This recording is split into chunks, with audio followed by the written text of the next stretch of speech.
तो चलिए साथियों, हम लोग क्या करते हैं कि आज प्रतिरोधकों का श्रेणी क्रम में संयोजन किस तरीके से किया था उसी को साथियों हम लोग चलते हैं पढ़ते हैं। क्या कह रहा है साथियों कि प्रतिरोधकों का श्रेणी क्रम में संयोजन, यानी कि साथियों जो प्रतिरोधक होता है उसको दो तरीके से संयोजित किया जा सकता है, एक श्रेणी क्रम में और एक समांतर क्रम में। तो साथियों आज के इस वीडियो में हम लोग क्या करते हैं, प्रतिरोध को श्रेणी क्रम में कैसे जोड़ा जाता है उसके फार्मूले का क्या करेंगे, निगमन करेंगे। ठीक साथियों, लिखा हुआ है क्या कि प्रतिरोध को, क्या साथियों कि प्रतिरोध को क्रमशः इस प्रकार जोड़ा जाए, यानी जो हमारे ये क्या है, जो डायग्राम आप देख रहे हैं प्रतिरोधकों का संयोजन किसमें, श्रेणी क्रम में प्रतिरोधकों का संयोजन जो आप देख रहे हैं, क्या करा कि यदि प्रतिरोध को क्या किया जाए कि इस प्रकार से जोड़ा जाए। क्या साथियों, प्रतिरोध को इस प्रकार से जोड़ा जाए कि एक प्रतिरोध का सिरा, यानी कि इस प्रतिरोध का जो ये वाला सिरा है वह दूसरे प्रतिरोध के एक सिरे, यानी कि जो पहला प्रतिरोध है वह दूसरे प्रतिरोध के इस सिरे से, यानी कि इसका, यानी जो आपका ये जो प्रतिरोध है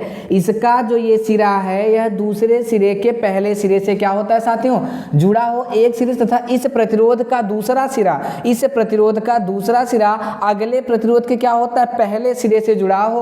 तो यही क्या करें साथियों, इसमें क्या है, हमारा जो प्रतिरोध है R1 है, R2 है, R3, यानी कि तीन प्रतिरोध साथियों। जरूरत पड़ने पे और भी प्रतिरोध हम लोग कर सकते हैं। तो इसमें कितने प्रतिरोध हैं, R1 R2 R3 को क्या किया गया, श्रेणी क्रम में जोड़ा गया है। और उसमें क्या है साथियों, श्रेणी क्रम में जोड़ करके एक सेल जिसका विभवांतर, कुल विभवांतर क्या है साथियों, V वोल्ट से क्या किया गया, इससे प्रतिरोधक को जोड़ा गया है। इसका कुल विभवांतर क्या है साथियों, V वोल्ट की बैटरी से क्या किया साथियों, उसको जोड़ा गया है। तो चलिए साथियों आज हम लोग क्या करते हैं कि आज के इस वीडियो में हम लोग प्रतिरोधक यानी कि श्रेणी क्रम का संयोजन है उसका जो क्या है, जो फार्मूला है, उसका जो सूत्र है, उसका निगमन किस तरीके से होता है साथियों, आज के इस वीडियो में हम लोग करने वाले। चलिए साथियों हम लोग क्या करते हैं, देखिए साथियों इसमें आप देख रहे हैं कि तीन प्रतिरोध है, R1 R2 और R3 है। इनके बीच में विभवांतर क्या है, V1 V2 V3, और इसमें धारा क्या हो रही है साथियों, I प्रवाहित हो रही है, जिसे क्या किया गया कि V वोल्ट की बैटरी से जोड़ा गया है।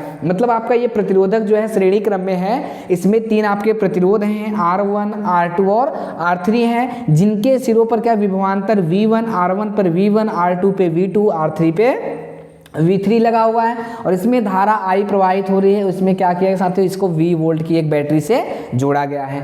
अब साथियों क्या कह रहा है कि माना प्रतिरोध के सिरों पर विभवांतर क्या हो साथियों, V1 V2 V3 हो, यानी कि इनके, यानी ये जो प्रतिरोध हैं इनके सिरों पर विभवांतर क्या है साथियों, V1 हो, V2 और V3 हो। तो क्या हो जाएगा साथियों, V1 बराबर क्या साथियों, V1 बराबर IR1, V2 बराबर IR2, V3 बराबर IR3 हो गया है। अब क्या करें साथियों, अगर जैसे क्या हो इतने प्रति, यानी कि V1 बराबर IR1, V2 बराबर IR2, V3 बराबर IR3 हो, तब क्या हो जाएगा, मतलब कुल, यानी कि V1 V2 V3, क्योंकि साथियों ओम का नियम क्या होता है, V बराबर I इंटू R होता है। ओम का नियम क्या होता है साथियों, ओम का जो नियम होता है, क्या साथियों, ओम का नियम आपको पता है ना साथियों, क्या होता है ओम का नियम, ओम का साथियों नियम होता है, क्या होता है, V बराबर I इंटू R होता है। यही होता है V बराबर I इंटू R से, तो क्या होता है V, मतलब कुल विभवांतर V1 V2 V3 बराबर क्या हो जाता है साथियों,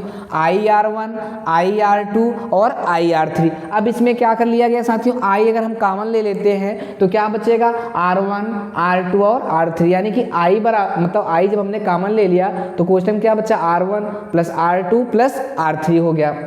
अब साथियों इसको, इसका जो कुल विभवांतर क्या है, V वोल्ट है, तो क्या हो जाएगा इसका कुल विभवांतर के साथ, तो V बराबर क्या हो जाएगा, V1 V2 और V3। अब ओम के नियम से, अतः क्या हो गया साथियों, ओम के नियम से, ओम के क्या साथियों, नियम से क्या हो गया है, V बराबर I इंटू R होता है ना साथियों। तो यहाँ पे हमने क्या निकाला है कि V बराबर हमने निकाला था क्या साथियों, हमारा ये जो समीकरण मान लीजिए फर्स्ट एक था, तो इसमें क्या है कि आपने निकाला था V1 बराबर V2 प्लस V3। अब आपने V1 V2 V3 बराबर क्या निकाला है, यानी कि V बराबर V1 V2 V3। तो यहाँ पे क्या हो गया साथियों, V बराबर क्या होता है, I इंटू R होता है ना, V बराबर I इंटू R। तो V की जगह पे क्या रखा गया साथियों, IR रखा गया। तो V की जगह पे जब क्या रखा गया है, आई आर रखा गया है, तो क्या हो गया है कि आई आर बराबर आई कोष्टक में क्या हो गया R1 plus R2 plus R3। आप देख रहे हैं ना, इसे V बराबर आई इंटू आर होता है ना भाई, यही तो होता है साथियों कि V बराबर आई इंटू आर होता है। अब इसमें क्या करना है कि हम लोगों ने क्या किया कि V बराबर हमने निकाला है V1 V2 V3, V1 V2 V3 बराबर क्या निकाला है V, यानी कि V1 V2 V3 बराबर क्या होता है V के बराबर होता है। तो यहाँ पे हमने निकाला था कि V1 V2 V3 बराबर IR1 IR2 और IR3।